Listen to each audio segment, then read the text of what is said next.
Ni nani ambaye angeweza akasimama akafurahi kwa vitendo hivi tunavyofaniziwa na bado akacelebrate wakati watoto wetu wanakufa njaa kule, watu hawana vyakula, saa nyingine hawana maji, mahospitali hanawana madawa, usafiri ni shida, tunafukuzana na watoto maskini kuwaomba kodi.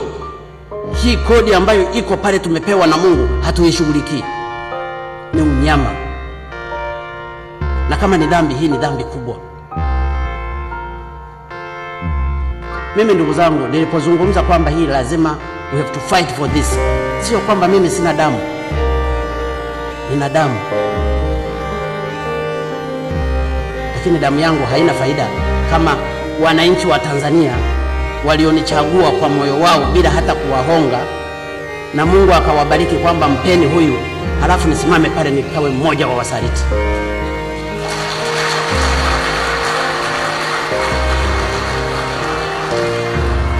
Siwezi nikasimama pale mbele nione wizi huu unaofanyika nikakai kimya.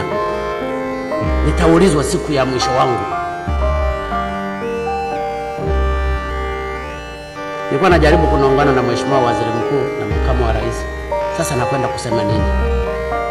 Niseme nini mimi kwenye ripoti kama hii? Maslahi ya taifa hayana kabila, hayana dini, hayana vyama, ni kwa ajili ya Watanzania wote tunayoyahitaji.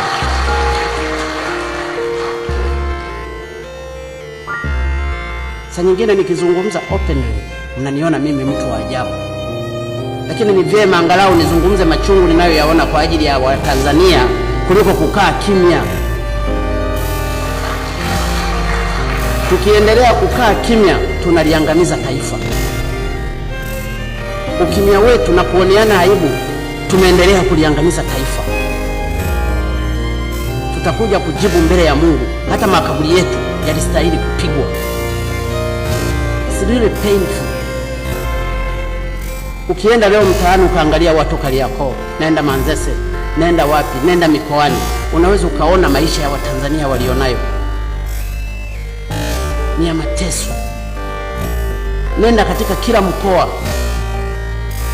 Mimi nimezunguka Tanzania nzima wakati nikiomba kura, mpaka nilikuwa najiuliza kwa nini hata ninaomba hii kazi. Umaskini wa Watanzania wanaokuzunguka, lakini wanakutuma nenda katusaidie.